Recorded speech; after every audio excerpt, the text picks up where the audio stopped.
오늘은 주신 본문 말씀 중심으로 베드로전서 강의 5번째 시간, 부당하게 고난당할 때라는 제목을 가지고 함께 말씀의 은혜와 도전받는 시간 되기를 원합니다. 한번 여쭤보고 싶어요. 여러분 혹시 인생 살아오시면서 많은 고난을 당하셨겠지만 부당하게, 애매하게, 억울하게 고난 당하신 적도 있으신지요? 혹 그럴 때 여러분은 어떻게 하십니까? 오늘 본문은 부당한 고난을 당할 때 하나님의 사람들이 어떻게 해야 되는지를 하나님의 말씀을 통해서 가르쳐주고 있습니다. 그 첫 번째는 부당한 고난 당할 때 이런 일 당하는 걸 이상한 일 당하는 것처럼 놀라거나 당황하거나 두려워하지 말고, 이 세상엔 이런 부당한 일들이 일어나는 세상이라는 것을 알고 살아라 하는 것이죠. 여러분, 초대교회 성도들은 많은 박해와 비방 속에 노출되어져 있었습니다. 우리 베드로전서 강해가 어떻게 시작되는지 기억나시죠? 로마 정부가 주후 64년 로마시 대화재의 원인을 크리스찬에게 돌림으로써 공공의 적을 삼고 이유 없는 핍박과 박해를 피해서 뿔뿔이 흩어져 있는 디아스포라 그리스도인들에게 베드로가 주는 격려의 편지가 베드로전서였다라는 것을 살펴본 적이 있습니다. 사실 로마 정부는요, 기독교를 세상을 단절하고 세상을 미워하도록 강요한다고 하는 이유로 이유 없이 비방했습니다. 그도 그럴 것이 성경에 보면 이런 말씀이 있어요. 이 세상이나 세상에 있는 거 사랑하지 마라. 누구든지 세상 사랑하면 아버지의 사랑이 그 안에 있지 않다. 봐라! 기독교인들은 세상을 비관하게 만들고 염세주의, 비관주로 빠뜨리는 선동하는 세력이다 라고 몰아가면서 비방했다라는 거죠. 또 기독교인들을 무신론자, 신을 경배하지 않는 불경건한 사교 집단이라고 몰아갔습니다. 사실 로마라는 사회는요, 황제를 신으로 숭배했습니다. 그리고 황제를 신으로만 선배하면 어떤 민족, 어떤 나라, 어떤 종교, 어떤 신을 섬겨도 로마는 관용 정책을 펼쳤습니다. 그래서 로마에 가보면 만신전이라는 곳이 있어요. 니들이 믿고 섬기고 싶은 신들은 다 가지고 와라. 그래서 온 세상에 있는 모든 신들을 다 모아놓은 신전이 만신전이죠. 그런데 기독교인들은 황제를 신으로 인정할 수가 없었던 것이죠. 그러니 보이는 황제를 신으로 인정하지 않은 그리스도인들을 신을 인정하지 않는 무신론자다라고 몰아쳤다라는 거죠. 또 기독교인들은 인신 제사를 드리고 사람의 피를 빨아먹고 살을 먹는 아주 사악한 미개한 광신도 집단이라고 비방했습니다. 왜냐하면 크리스찬들은 성만찬을 하잖아요. 받아 먹어라 내 살이다, 받아 마시라 내 피다. 봐라, 사람 고기 뜯어먹고 사람 피 빨아먹는 거 아니냐. 그리고 기독교인들은 유아 세례가 있어요. 유아, 살, 피 먹어라, 받아라, 마셔라, 봐라, 이렇게 접붙여서 광신교 사악한 사교 집단이라고 몰아붙였다라는 거죠. 또 그 사회에 지탱했던 노예 제도를 폐지시키고 사회 질서를 어지럽게 하는 급진적인 과격 단체라는 누명을 쓰어서 비방했습니다. 사실 기독교인들은 콜로세움에 가지 않았어요. 왜냐하면 콜로세움에는 뭐가 있는지 아시죠? 검투사, 살인을 정당화했고 사자와 함께 사람이 싸우는 장면을 보게 했습니다. 주후 64년 로마 대화제 방화범이라는 누명을 씌워서 그리스도인들을 로마 사회의 공공의 적으로 낙인을 찍었습니다. 이런저런 이유로 비방했고 비난했고 박해했습니다.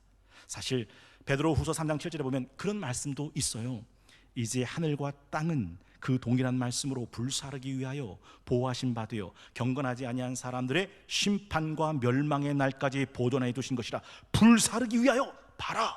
10절에 보니까 주의 날이 도둑같이 오리니 그날에는 하늘이 큰 소리로 떠나가고 물질이 뜨거운 불에 풀어지고, 그리고 12절에 보니까 하나님의 날이 임하기를 바라보고 간절히 사모해라. 그날에 하늘이 불에 타서 풀어지고 물질이 뜨거운 불에 녹아지려니와 봐라, 치밀하게 공모해서 로마시에 방어한 것이 기독교인들 아니겠냐 라고 몰아붙였다라는 거죠. 그래서 로마는 도리어 그 그리스도인들을 콜로세움에다가 사자와 싸우게 만들고 사자의 밥으로 던져줬습니다.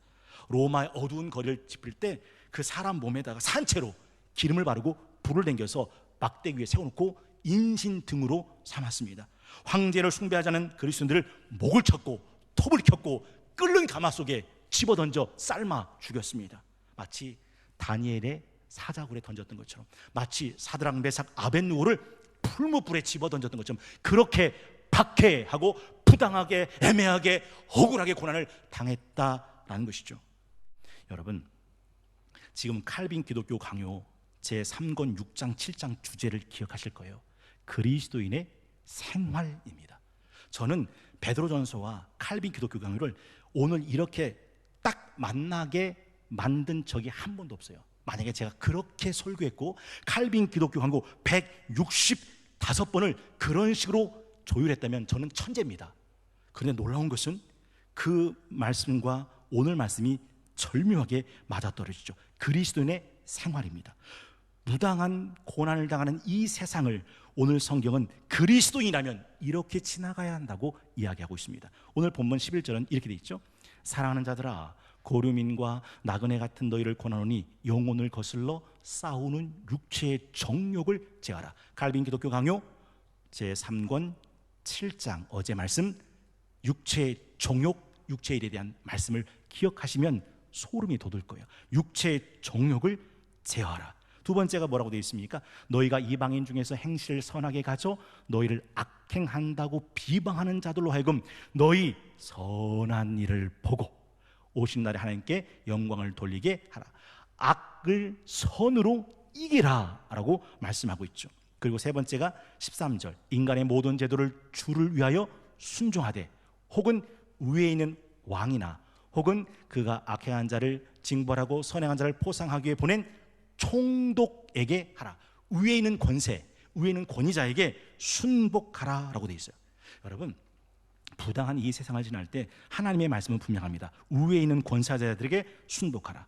로마 13장 1절 각 사람은 위에 있는 권세들에게 복종해라. 권세는 하나님으로부터 나지 않음이 없나니 모든 권세는 다 하나님께서 정하신 바다. 그러므로 권세를 거스르는 자 하나님의 명을 거스리는 것이니 거스르는 자들은 심판을 자초하리라. 다스리는 자들은 선한 일에 대하여 두려움이 되지 않고 악한 일에 대하여 되나니 네가 권세를 두려워하지 아니하려느냐? 선을 행해라. 그러면 그에게 칭찬을 받으리라. 디도서 3장 1절 2절 스크린 보시고 함께 합독하겠습니다. 시작. 너는 그들로 하여금 통치자들과 권세 잡은 자들에게 복종하며 순종하며 모든 선한 일을 행하기를 준비하게 하며 아무도 비방하지 말며 다투지 말며 관용하며 범사의 온유함을 모든 사람에게 나타낼 것을 기억하게 하라. 내 위에 있는 통치자들, 내 위에 있는 권세자들, 내 위에 있는 사람들에게 순복하고 살아라 라는 말씀입니다. 네 번째가 너의 길을 걸어가라 라고 할 수 있는데요, 이게 16절에 있는 말씀이에요. 너희는 자유가 있으나 그 자유로 악을 가리는 데 쓰지 말고 오직 하나님의 종과 같이 하라. 이게 무슨 말이냐면, 여러분, 악을 상대해서 악에게 뺏기지 말라는 겁니다. 이거 쉽게 한번 설명해 볼게요. 2004년 그리스 아테네 올림픽 때 올림픽 마라톤에 브라질 리마라는 선수가 1등을 달리고 있었습니다. 그런데 갑자기 그 관중 중에 한 사람이 난입해서 그 리마를 흐트러뜨린 겁니다. 42.19km를 달려갈 때 중요한 게 쭉 달려가는 페이스인데 이 페이스를 놓친 거예요. 근데 저 리마라는 선수가 당신 지금 뭐 하는 거냐고, 내가 지금 얼마나 중요한 달리기를 하고 있는데 지금 뭐 하는 짓이냐고 그 자리에 서서 그 사람과 시비를 거리거나 책임 여부를 따지고 있지 않았어요. 그 리마는 제껴놓고 난 다음에 자기가 달렸던 그 길을 다시 달리기를 계속하는 거예요. 그리고 마침내 마지막 결승전에서 1등은 놓쳤지만 3등으로 들어오게 됩니다. 한번 생각해 보세요. 그 자리에서 달리기를 멈추고 당신 지금 뭐 하는 건지 아냐고 시시비비를 가리고 책임 여부를 따졌다면 아마 리마는 마라톤을 끝까지 달리지 못했을 거다라는 거예요. 오늘 16절의 말씀이 그 말씀이에요. 네가 갖고 있는 그 자유로 악을 가리는 데 쓰지 말고 하나님의 종처럼 해라라는 말씀이 바로 이와 같습니다. 예수님께서는요, 얼마나 부당한 고난을 많이 당하셨는지 몰라요. 근데 그 부당한 고난을 부당하다라고 싸우는 일에 쓰지 않으셨어요. 아버지가 일하시니 나도 일한다. 가룟 유다, 유다야, 넌 네가 할 일을 해라. 난 내가 할 일을 할 거다. 예수님은요, 부당하게 대할 때 그 부당함을 변명한 적이 없어요. 곤욕당해도 괴로울 때도 그 입 열지 않고 토수장으로 끌려가는 어린 양, 털 깎는 자 앞에서 잠잠한 양같이 그 입술을 열지 않았다. 여러분, 결국 오늘 본문에서 이 부당한 일을 당할 때 17절 이렇게 말하죠. 무사람 공경해라. 형제 사랑하고 하나님은 두려워하고 왕은 존대해라. 여러분, 이게 누구를 위한 건지 아세요? 이게 바로 자기 자신을 위한 겁니다. 디모데전서 2장 1절에 보면 그러므로 내가 첫째로 권하노니 모든 사람을 위하여 간구와 기도와 도고와 감사를 하되 누구한테? 임금들. 누구한테? 높은 지위에 있는 모든 사람을 위해서 해라. 이는 우리가 모든 경건과 단정함으로 고요하고 평안한 생활을 하려 함이라. 이것이 우리 구주 하나님 앞에 선하고 받으실 만한 거다. 위에 있는 왕을 존대하고 인간의 제도에 순복하는 거죠. 사람은 공경하고 형제는 사랑하고 하나님은 두려워하고 위에는 권세자 앞엔 순복한다라는 겁니다. 심지어 그렇게 해야 될 사람뿐 아니라 그렇게 할 수 없는 까다로운 사람 앞에서도 그렇게 하라. 왜냐하면 18절에 그렇게 되어 있어요. 사환들아 범사의 두려움으로 주인들에게 순종하되 선하고 관용하는 자들에게만 아니라 또한 까다로운 자들에게도 그리하라. 여러분, 이게 무슨 말입니까? 여러분, 세상엔요 나쁜 사람도 있어요.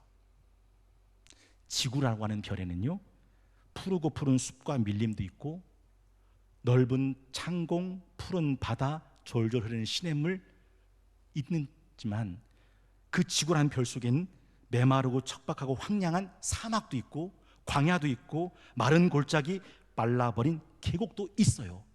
살다 보면 우리 주변에는 참 넉넉한 사람도 있어요.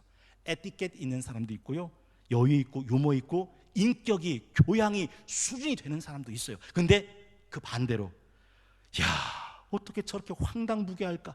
어떻게 저렇게 안하무인일까? 어떻게 저렇게 싹수가 노랄까? 왜 이렇게 저렇게 까다롭고 까칠할까? 그런 사람도 있다라는 거예요.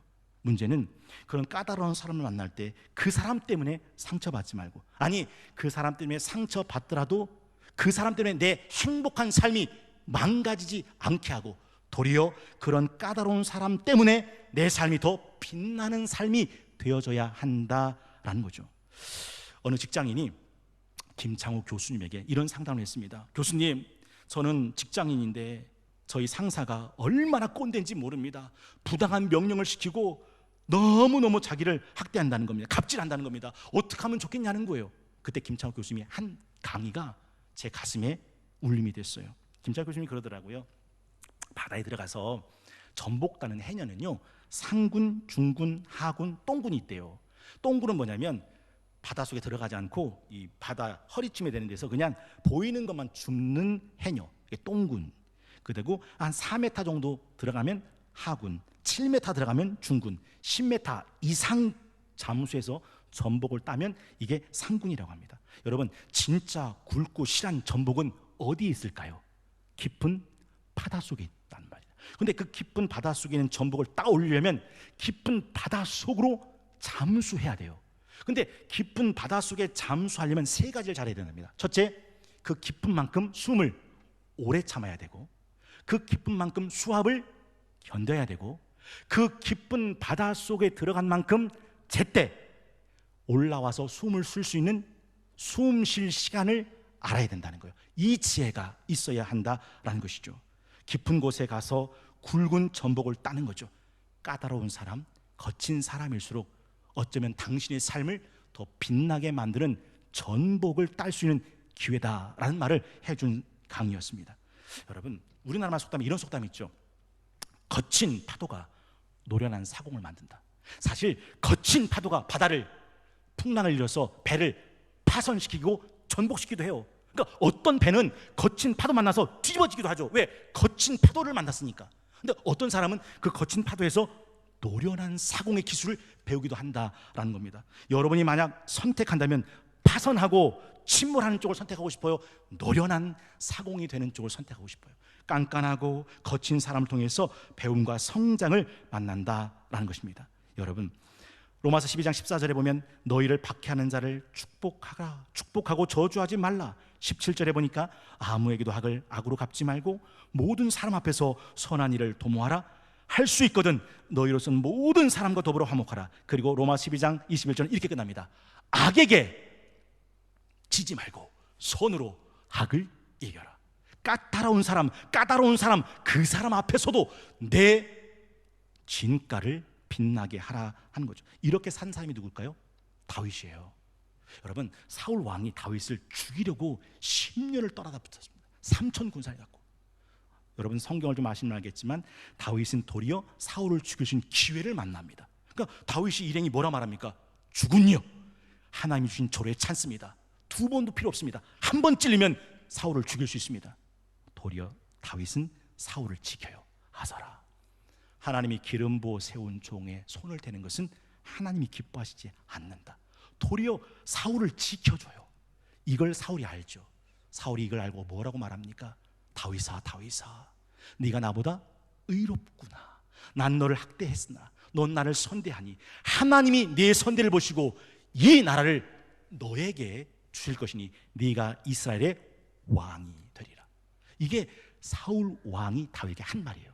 우리가 다 잘 아는 대로 다윗이 왕이 되고 난 다음에 압살롬이 쿠데타를 일으키고 다윗은 신발도 못 신고 도망가죠. 그때 이 시므이라는 사람이 때는 이때다 싶어서 도망가는 다윗을 조롱하죠. 비루한 자여, 가거라 가거라. 사울을 칼로 죽이고 왕이 되니 꼴 좋구나. 네 아들의 칼날에 도망다니다니 조롱합니다. 이때 다윗의 측근이 죽은이요, 죽은 개보다 못한 저자가 죽은을 비방하기를 두려워하지 않습니다. 한 번만 찔르면 됩니다. 가서 내가 죽이겠나이다. 그때 다윗이 똑같이 말해요. 아서라, 그에게 칼을 대지 마라. 하나님이 저에게 저주하라 하셨다면 저 저주를 막을 자가 누가 있겠냐. 그리고 한 말, 성경은 이렇게 말합니다.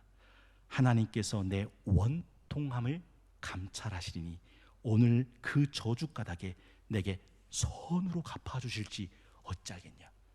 부당하게 고난을 당해도 하나님 생각하고 참으면 이는 하나님 앞에서 아름다운 것이다 라고 말씀해요. 여러분, 부당하게 고난당할 때 도리어 기뻐할 수 있는 이유가 여기 있더라라는 것이죠. 한번 생각해 보겠습니다. 제가 1부 때 그런 말씀을 드렸어요. 만약에 고강희 목사 성동교에서 목회하고 10년쯤 되니까 이게 재정 무서운 줄 모르고 재정을 야금야금 횡령한대 라는 소문이 돌아요. 그러면 제가 어떤 기분일까요? 뭐냐? 왜 이런 소문이 돌지? 황당, 무게하고 굉장히 난감할 겁니다. 그럼에도 불구하고 그 순간 나는 기뻐할 수 있어요. 왠지 아세요? 그게 오해라면 내가 그런 사람이라는 거예요? 그런 사람이 아니라는 거예요? 그런 사람이 아니라는 사실에 내가 기뻐할 수 있는 거죠. 여러분, 오해받을 때 황당하지만 도리어 기뻐하세요. 내가 그 사람이 아니라는 것에.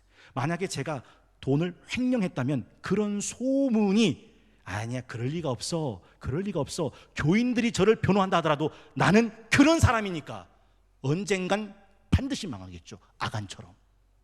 그런데 내가 그런 사람이 아니라면 사람들이 다 그렇게 낙인 찍어도 하나님 앞에서 나는 깨끗할 수 있으니 도리어 오해받는 그 순간, 그 오해가 오해라면 기뻐할 수 있다라는 것이죠. 또 한 가지, 도리어 그 순간을 전화위복의 기회로 삼을 수 있어야 된다는 거죠. 베드로전서 3장 16절 17절에 이런 말씀이 있습니다. 선한 양식 가져라. 이는 그리스도 안에 있는 너희의 행실을 선행을 욕하는 자들로 그 비방하는 일에 부끄러움을 당하게 하려 함이라. 선을 행함으로 고난받는 것이 하나님의 뜻일진데 악을 행함으로 고난받는 것보다 낫다. 여러분, 제가 정말 좋아하는 찬양 아시죠? 313장 고요한 바다 저 천국 행할 때 주 내게 순풍 주시니 참 감사합니다.